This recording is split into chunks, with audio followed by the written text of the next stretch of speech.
Safano dirke malkama go gormata mbeskendo yai. Baïngaï, le promoteur numéro 1 de l'arène et son label Al Bourakh Events, champion de l'événementiel, Nyodelu Siwat avec une journée explosive.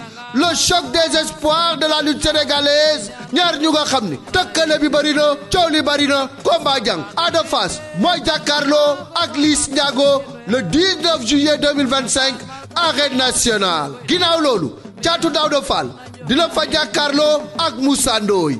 Ndiaga Dolé war a bëre ak ordinateur. Maguette Seck moo fay daje ak général bu Fass. Mbacké Faye di fa jàkkaarloo ak Bouba bu Malika. Ndiaga Thiam mooy jëflante ak Youssou Ndour bu Lebu gi. Ñagas war a bëre ak Bébé Reug. John Wally war a bëre ak Fils de Faye. Usine Patar war a jàkkaarloo ak Ploum. Aline Sey numéro 2 war a bëre ak Mbar. ñu xam leen ni journée boobu yi tamit du nekk en direct ci benn télévision. Senaffiche.com ak Wido TV ñoo koy wone 5000 francs moom ngay jëndee code au Sénégal 11,99 € bu dee diaspora bi.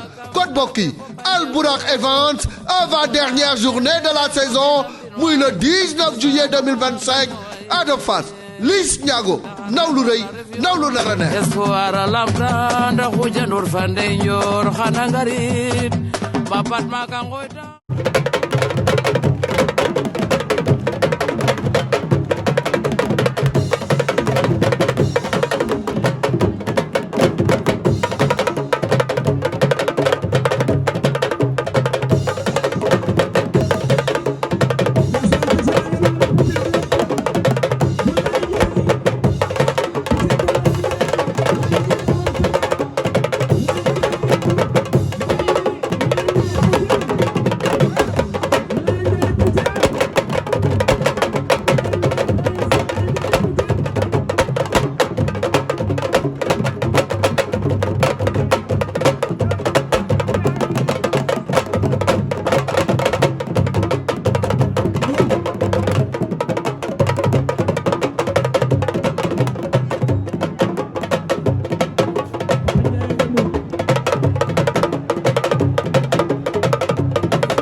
Cité ñi ànd ak Ton Cité nañu préparé tous grand combat seet naa la bu baax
ay ca kuy ñu danaa ñu tuusa intensité bu ñu paree ci sol bu mu jeex